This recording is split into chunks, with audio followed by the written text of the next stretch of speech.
we're going to talk about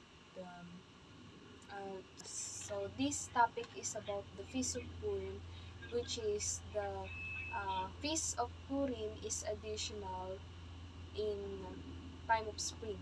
Yes, in a season of spring. So between spring and fall, Purim is an additional and also on Hanukkah.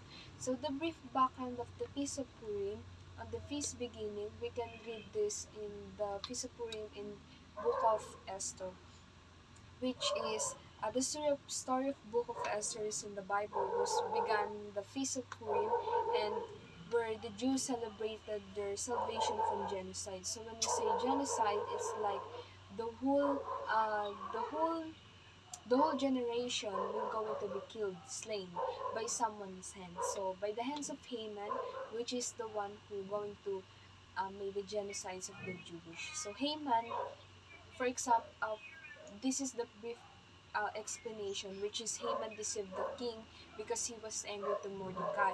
And Mordecai is the uncle who raised Esther, and Esther is the queen, the future bride that time, where Haman was um, madly madly angry to, yes, Mordecai and the future queen. So for like Esther is the future queen, which is she was a candidate, one of the candidate among those yes, Right. among those girls that was going to face the king, which is Ahasuerus. So Ahasuerus is the king.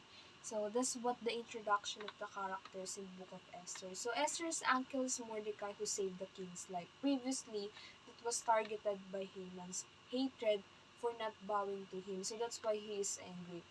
His hatred for Mordecai later expanded and extended to all the Jews that was caused the genocide, and not realizing either Esther was their kindred, like she was one of them. So they planned, Mordecai and Esther planned for saving all their generation, which is the Jewish. So Esther became queen because the previous queen, which is Vashti, refused to obey her king, being high-minded. So Vashti was ordered by the king to present herself that time before his guests, but she refused. So that is the very uncourtesy to show in front of the king, in front of his guests, and in front of the people of the people of the city. So in that kingdom, so the king was counseled by his advisor to censure the queen for being disobedient. When it says censure, it means you're going to change from you have former you have former queen, they going to change a new queen, which is the future queen is Esther. That was written in the Bible. So the king was advised to look for a suitable queen to be an example of obedience, because what Vashti uh, represented that time is not very good example for some of the wife of them, like high ranking roles under the kings. Yes, Esther was chosen among many candidates, and but before Esther could become queen, she had to undergo training, which is the training is bodily cleansing for a month. I don't know if that was like 2 months or 3 months.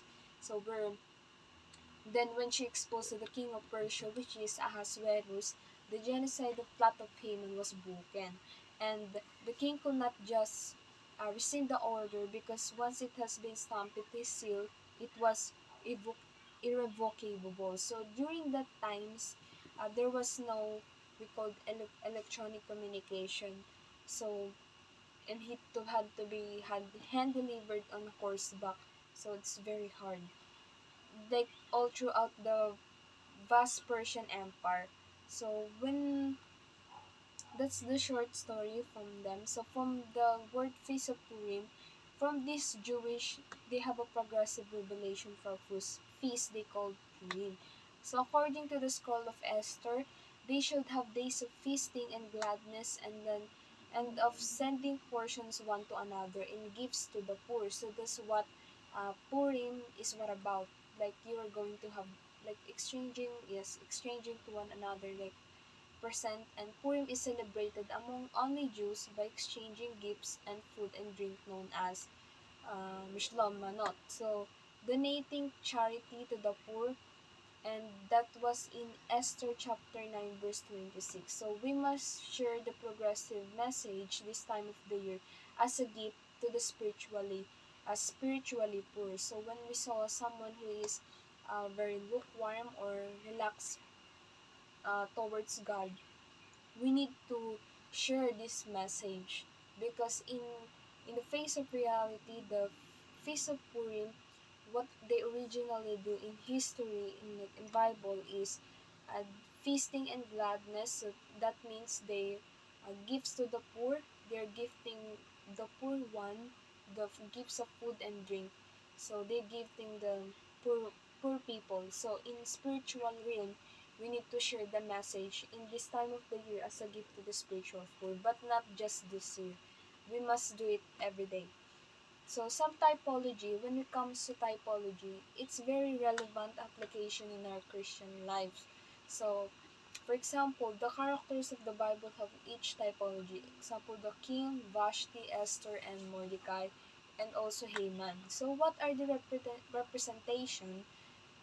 I already said the representation with their background, but the typologies of each character, example, the king Ahasuerus. So he is the king, it means could represent the sovereign God or government or judge counselor.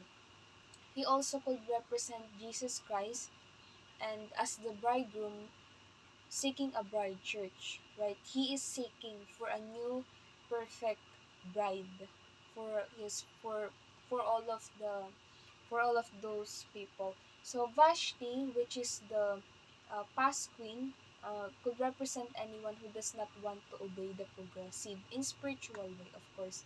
So it means she has broken the instruction of God, like the Sadducees or in the time of Christ, or the Nicolaitan lukewarm church, which is she was just doing her own strategy.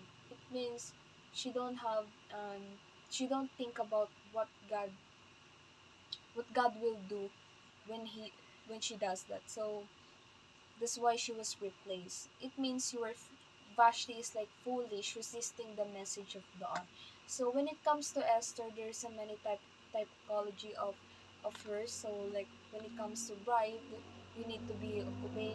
You need to obey the king. You need to focus and stick unto obedience. Like an example of obedience to the will of God, like Israel wife or Jehovah, or the true church bride of Jesus Christ. So her purification, which is the cleansing, like after the cleansing, which is we call training in our message, hukom, it's called purification.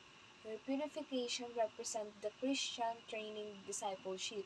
So when you don't do that discipleship, you are not um, you are not pure. So the perfection, the discipleship growth perfection for the believer for service. So it means she will intervene for the other believer that will be caught up in spiritual persecution, intercessor to the king for the salvation of other predestinated seed. So what does it mean? The intercessor to the king for the salvation of other predestinated sin. So it means you're going to receive the message, then after you receive the message, you manifest it, and then you're going to share it also to others. Because that was the message of the Feast of Purim. We're going to give the poor ones that is spiritually poor or weak, as we say lukewarm, because you were the strong one. So after that was the purpose of the training.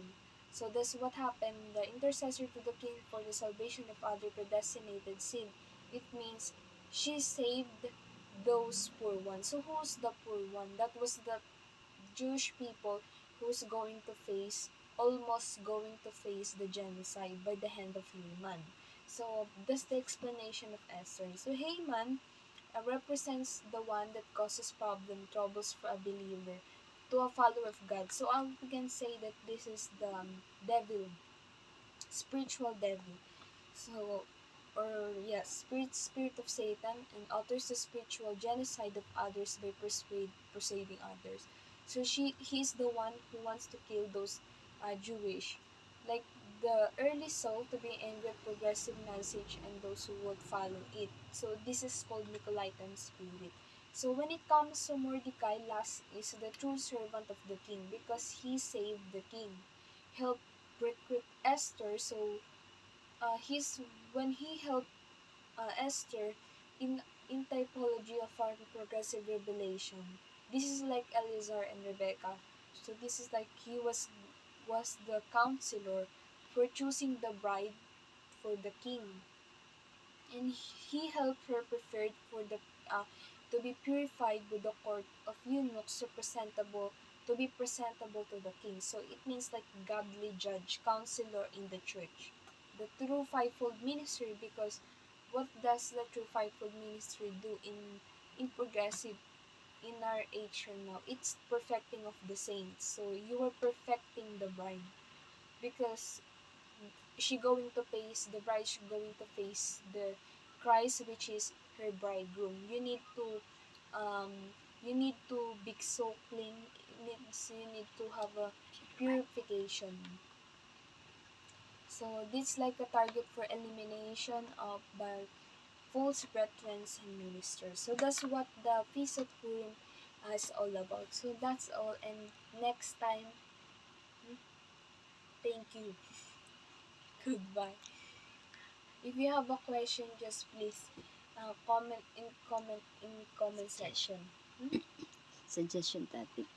If you have any suggestion topic. If you have any suggestion topic and question, you should put it in the comment section.